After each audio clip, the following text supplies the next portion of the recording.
بسم اللہ الرحمن الرحیم۔ السلام علیکم۔ سبب رہائی۔ زندان شام میں آل محمد کو کئی ماہ گزر چکے تھے کہ بنی سفیان کی عورتوں کی خواہش پر اسیران آل محمد کو یزید کے گھر جانے کا حکم ملا۔ اس ظالم نے گھر کو بھی سجانے کا حکم دیا۔ گھر کے دروازے پر فرزند رسول کا سر لٹکایا۔ اس کے بعد اسیران آل محمد کو گھر لے جایا گیا۔ اس منظر نے دختران زہرا کا غم ایک مرتبہ پھر تازہ کر دیا۔ اس عرصے میں شامی عوام کو پتہ چل چکا تھا کہ جسے باغی مشہور کیا گیا ہے وہ فرزند رسول تھا۔ ہر طرف چہمگوئیاں شروع ہو گئیں۔ اہل شام نے اس موضوع پر کھلے عام باتیں کرنا شروع کر دیا تھا۔ آخر نوبت یزید کے خلاف عوامی بغاوت تک جا پہنچی۔ جب مروان کو پتہ چلا تو یزید سے کہا، اب مزید آل محمد کو شام میں قید رکھنا ممکن نہیں ہے، ورنہ بغاوت ہو جائے گی اور اس کا سنبھالنا ممکن نہ ہوگا۔ چنانچہ یزید نے جناب سجاد کو بلایا اور کہا، اگر آپ واپس مدینہ جانا چاہیں تو آپ آزاد ہیں۔ آپ نے فرمایا، مدینہ تو جائیں گے، لیکن اس طویل عرصے میں تو نے شامی عوام کو ہم سے دور رکھا ہے اور ہمیں اپنے مظلوم شہداء پر رونے بھی نہیں دیا۔ مدینہ واپسی سے پہلے ہمیں ایک کھلا مکان دے، ہمیں ماتم کرنے کی کھلی اجازت دے۔ شامی مردوں کو میرے پاس اور شامی مستورات کو دختران زہرا کے پاس آنے کی کھلی اجازت دے۔ ایک ہفتہ تک سیاہ لباس پہن کر ہم ماتم کریں گے، اس کے بعد شام سے جائیں گے۔ جب آل محمد نے ماتم شروع کیا اور لوگوں کے سامنے حقیقت حال واضح ہوئی تو شام کی فضا یزید کے لیے تنگ ہو گئی۔ چنانچہ اس نے شامیوں کے ذہن صاف کرنے کی خاطر ایک دن لوگوں کو جامع دمشق میں بلایا۔ جب لوگ جمع ہو گئے تو یزید نے کہا، لوگ کہہ رہے ہیں کہ فرزند رسول کو میں نے شہید کیا ہے۔ میں تمہیں بتا دوں کہ نہ تو میں نے شہید کیا ہے اور نہ ہی شہید کرنے کا حکم دیا ہے۔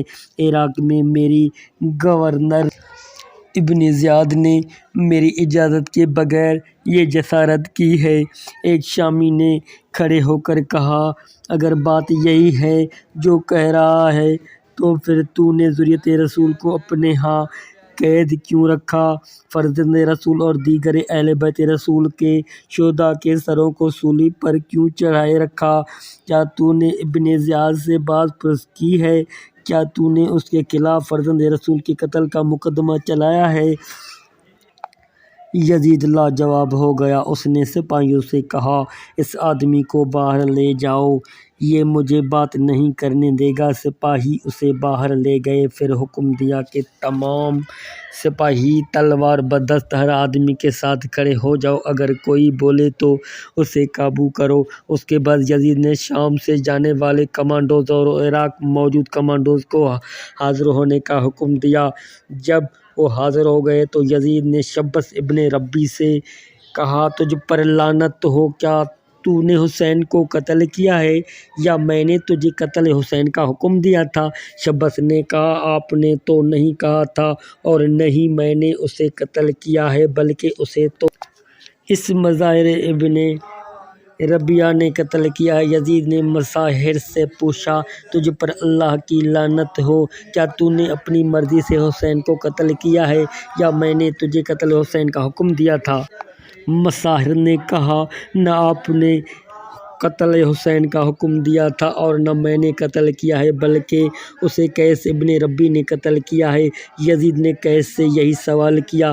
قیس نے وہی جواب دے کر کہا، اسے شمر نے قتل کیا ہے۔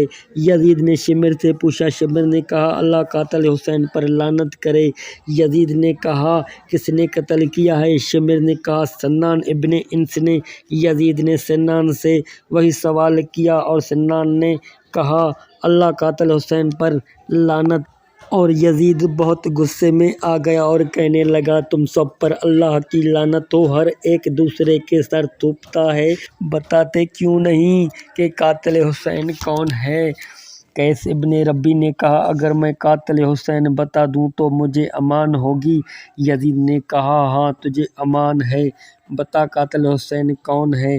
قیس نے کہا وہ شخص قاتل حسین ہے جس نے حسین کو باغی کہا، جس نے فرزند رسول پر پانی بند کرنے کا حکم دیا ہے، جس نے جگر پارا زہرا کے خلاف اسلحہ جمع کیا ہے، لشکر اکٹھے کیے ہیں اور ایک لشکر کے بعد دوسرا لشکر عراق بھیجا ہے، جس نے قتل فرزند رسول کی خاطر بے پناہ دولت خرچ کی ہے۔